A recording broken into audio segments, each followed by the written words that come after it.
그 주장 내용이 국회의원의 표결권이 침해됐다는 거죠.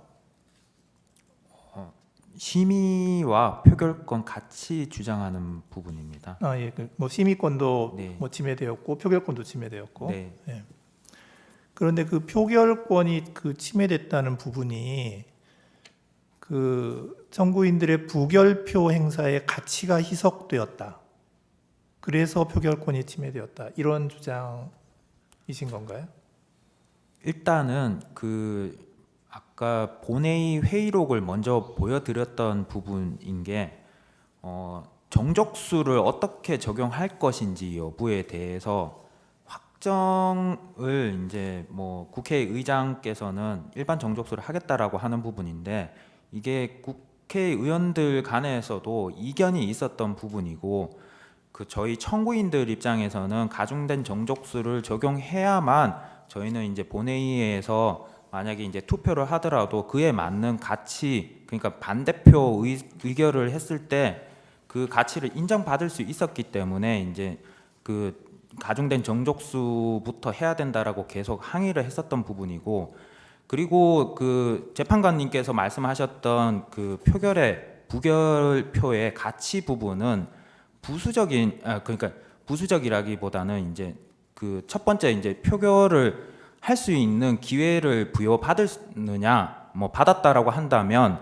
그 반대표를 던졌을 때 200석 기준으로 했을 때는 당연히 이제 부결의 가치가 있었던 부분이었지만 피청구인 주장하는 것처럼 일반 정족수로 했을 때는 뭐 저희가 던진다고 하더라도 그 숫자적으로 밀리기 때문에 뭐 그 가치 부분을 인정받을 수 없는 부분이 있다. 거기까지 이제 포함해서 저희는 주장을 했던 부분입니다. 근데 지금 청구인들 대부분은 표결 절차에 참여를 안 하셨잖아요. 본회의에서 그 본회의장에 들어가서 이 그 3분의 2를 주장을 해야 된다라고 하면서 계속해서 항의를 하지 않습니까? 그 국회 본회의 회의록을 보면 그 말인즉슨 저희는 국회 본회의에서 3분의 2 가중된 정족수를 적용해야 저희 또한 그 올바른 혹은 가치를 받을 수 있는 그 표결권을 행사하는 그 가치를 인정받을 수 있다는 그런 취지에서 말씀을 드리는 겁니다. 근데 그 표결 절차에 참여도 안 했는데 스스로 참여도 안 했는데 침해되는 표결권이라는 게 있을 수 있나요? 예, 김기현 의원님. 예. 네, 정구인 김기현입니다. 우선 표결권의 침해와 관련해서 우리 재판관님께서 질문하신 말씀을 좀 답변을 드리고 국회의원들 사이에 협의가 있었는지에 대한 아까 피청구인에게 물으셨던 것에 대한 답변을 뒤에 조금 더 부과해서 드리도록 하겠습니다.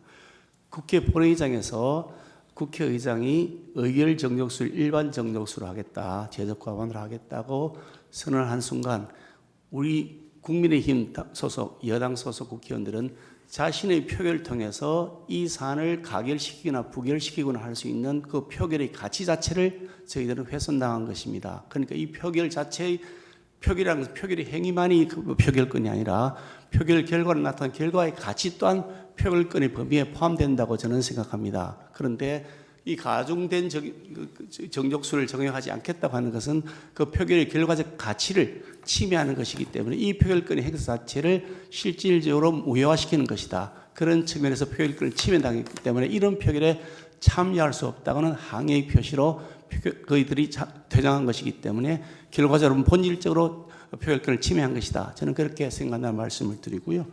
또 그리고 아까 국회의원들 사이 협의가 있었냐고 말씀드렸는데 전혀 협의가 없었습니다. 국회의장은 바로 본회의 들어가기 직전까지도 이런 방구도 언급하지 않고 있다가 본회의장에서 갑작스럽게 일반 정족수를 적용하겠다고 발표를 했고 그래서 저희들이 강력하게 항의하고 가중 정족수를 적용해야 한다는 이의제기를 하면서 논란이 벌어졌던 것입니다. 지금 이제 국회의장이 그 200명 그러니까 가중의결 정족수를 적용하는 게 아니고 151명 일반 의결 정족수를 적용을 했죠. 그렇습니다. 예. 이제 그래서 이제 표결을 해보니까 이제 192명이 찬성을 해서 탄핵소추안이 가결됐죠. 그렇습니다. 예. 지금 청구인들께서 주장하는 것은 그 200명, 그러니까 가중의결 정족수를 만약에 따랐으면 탄핵소추안은 부결되었을 것이다. 그렇습니다. 이런 주장이시고, 그래서 국회의장이 일반 의결 정족수를 적용함으로 인해서, 그러니까 151명을 적용함으로 인해서 탄핵소추안에 대한 청구인들의 반대 의사가 반영되지 못했다.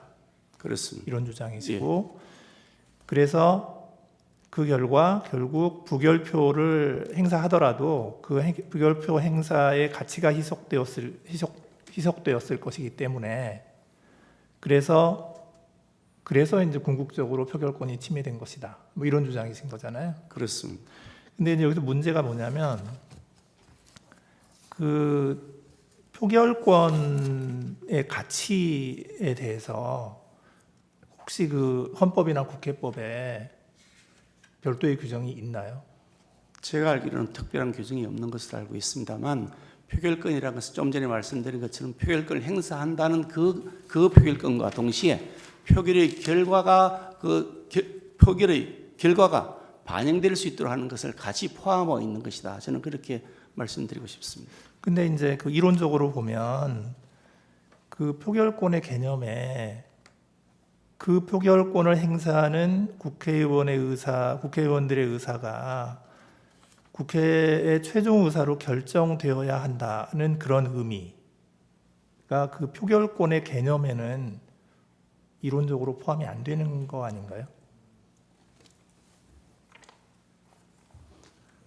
최종 결론을 반영돼야 된다는 말씀을 드린 것이 아니고요. 예. 국회의원이 가지고 있는 표결권은 그 가치가 인정이 되어야 되는 것인데 국회의장이 그 가치를 인정하지 않았기 때문에 표결권이 침해되었다 이런 얘기입니다. 그러니까 이게 이 가중 그 의결 정족수를 정하게 되면 거기에 참여해서 부표를 던지는 의원들의 표결권이 그 가치로서 존중받는 것인데 그냥 일반 적용을 하니 일반 의결 정족수를 정적하니까 그 표결의 가치가 침해되었고 그래서 본질적으로 표결권을 침해한 것이다 이런 얘기입니다.